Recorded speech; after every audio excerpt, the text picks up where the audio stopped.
Hey there, Delilah, what's it like in your vagina? I'm 1,000 miles away, and girl, I'd like to get inside you, yes I would.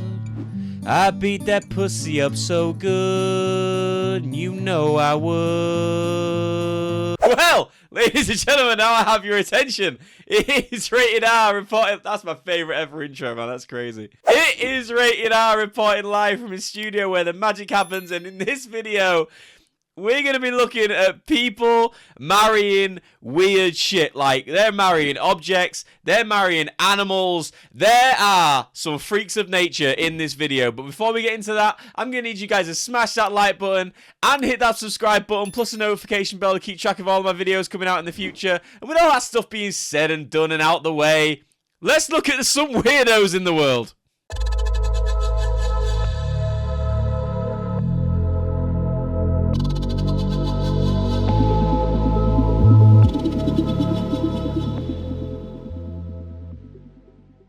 They say real love knows no boundaries, but some of these bizarre marriages have definitely crossed those boundaries. In a world where LGBT marriages are still not legal in most countries, there are instances of very weird marriages.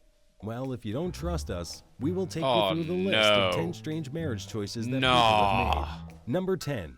A cow. Najura Alit, an 18-year-old Balinese man, was caught sexing it up with a cow in 2010. He claimed that the cow was a young, beautiful woman who had tried to seduce him. To cleanse the village of bestiality, he was forced to marry the cow. Reportedly, due to the stress of a wedding with an animal, passed out during the ceremony. Post-wedlock, the cow, viewed as unclean, was drowned in the ocean. Najura Alit, the widower, was symbolically drowned in a ritual to accompany his cow of a wife. Is that fucking real? Seriously, is that real? Can someone fact check this shit? That's insane. To be fair and honest, I think he's milking this for all it's worth. Now, seriously though, who looks at a cow and goes, you know what, yeah, I want a piece of that, I'm gonna marry that shit? Like, just fucking bizarre, mental. Fuck is wrong in the world, man? Honestly, I'd hate to think what the wedding night was like. There you go, baby. I'm done milking you. Now it's your turn to milk me. A goat. Charles Toom, a Sudanese man, was shot to fame in 2006 after he tied the knot with Rose. However, Rose was not a woman, but a goat with whom he was seen having sex with late at night. When the goat owner saw this passionate embrace, he took up the matter to the village council, where Toom was forced to marry the goat after paying a hefty dowry to the owner. Their marital bliss was cut short a year later when the wife swallowed a plastic bag and choked to death. But before her passing, Rose gave birth to a son. But to Charles' dismay, he was not the father. Hold the fuck on a minute. The goat had a son. Oh, please don't let it be some half goat, half human fucking abomination. Oh, wait, no. It just said that the man was not the father. So the goat had an affair with another goat. This is juicier than Coronation Street. Honestly, I am glad that Jeremy Kyle is coming back on TV. This should be the headliner for him. This should be his comeback story. Goat fucks another goat and cheats on me in my marriage. Insane. The Eiffel Tower. There are some people in the world who have fetishes for inanimate objects. This is known as objectum sexuality. An American lady, Erica Eiffel, married the Eiffel Tower after a 3-year emotional courtship with the inanimate object. Today, she is successfully running a web community for people who are attracted to spiritless objects. She married the Eiffel Tower. How do you have intercourse with the Eiffel Tower? What, do you just take like the roughest part somewhere and start just like grinding yourself on it? What is what? Why do we as humanity humor this shit? Like, how is this allowed to happen? At what point do you check her into a mental institution? She's actually legally allowed to marry the Eiffel Tower. Like, if they get divorced, does she take I don't even know what she take. What the fuck? What is the terms and conditions of this? Like, she's even legally got the Eiffel Tower's last name. Her last name is Eiffel. Mate, this is exhausting. We're not even that far into the video. I'm fucking exhausted. What the fuck? A dog. Love can take many forms, and this time, it was a dog.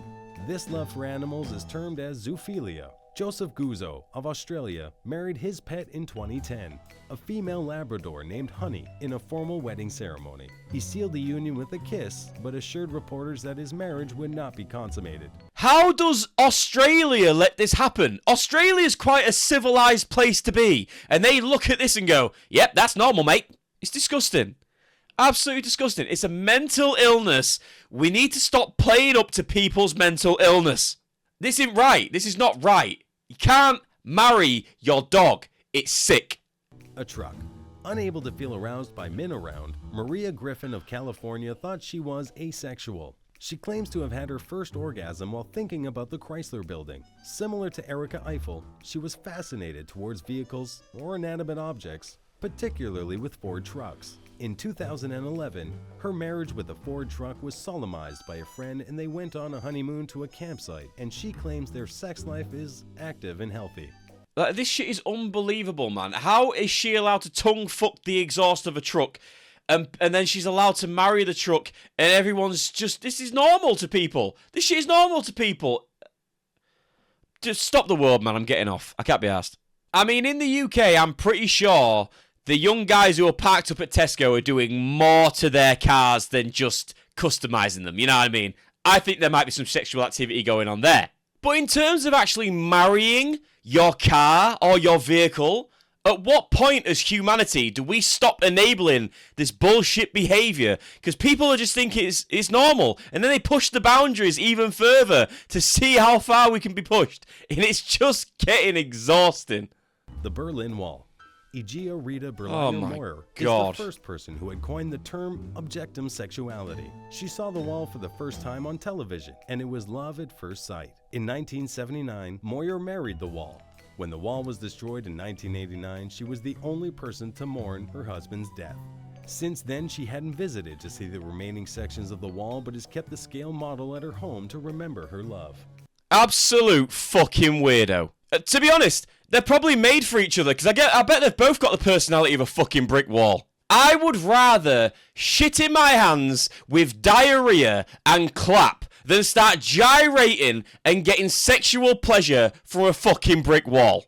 And frankly, I think the person who married the Eiffel Tower and married the Berlin Wall, I think they're just getting into marriages with them because they've got a little bit of clout, you know what I mean? Like, everyone knows of the Eiffel Tower, and everyone knows of the Berlin Wall, and I think they're just being like, just so they can be, like, relevant, you know what I mean?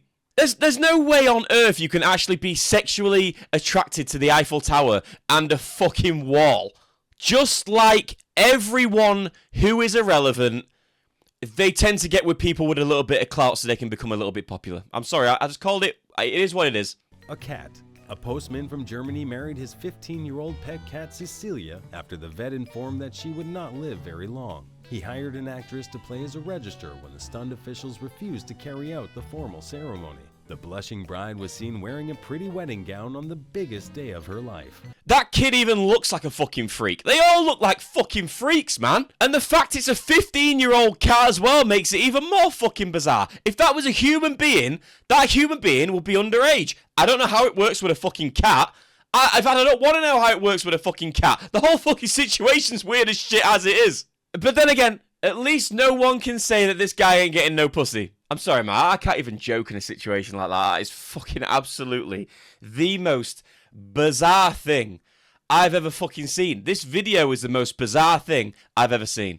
A pillow. Lee Jin-ju, a South Korean, fell for his Dakimakura, a gargantuan huggable pillow he bought from Japan. The pillow features an image of his favorite television vixen, Fate Testarossa, the popular toon character from the animated series Magical Girl Lyrical Nanoa.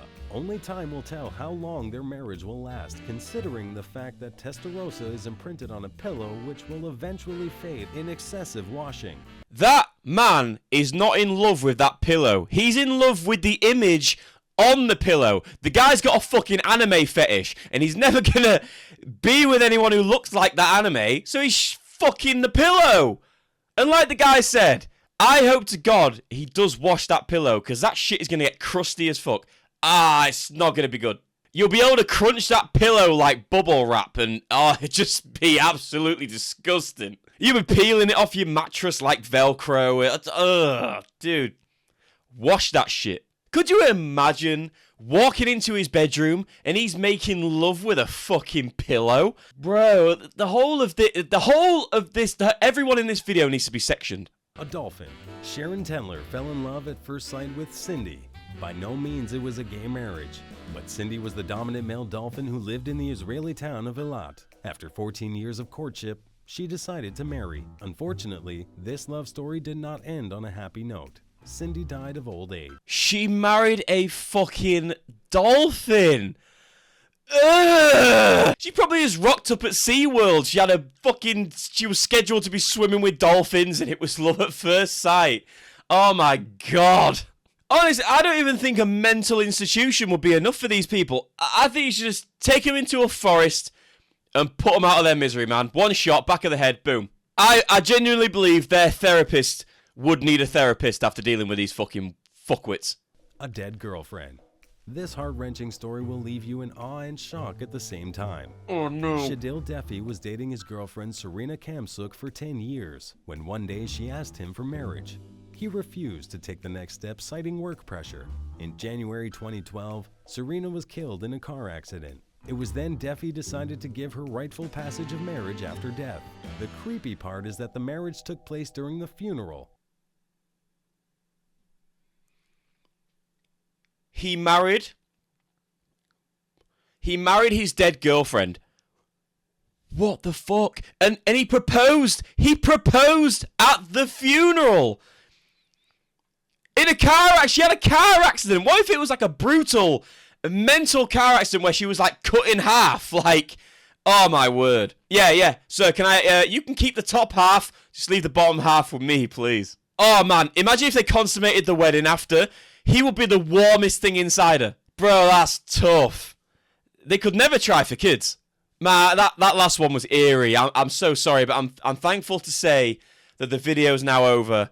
And I don't think I'll be doing anything like this again anytime soon. Unless, of course, it's popular on YouTube. But, ladies and gentlemen, I really hope you enjoyed that. Probably more than I did. But I've been Rated R. Please don't forget to comment, like, and subscribe. Please take care, and peace.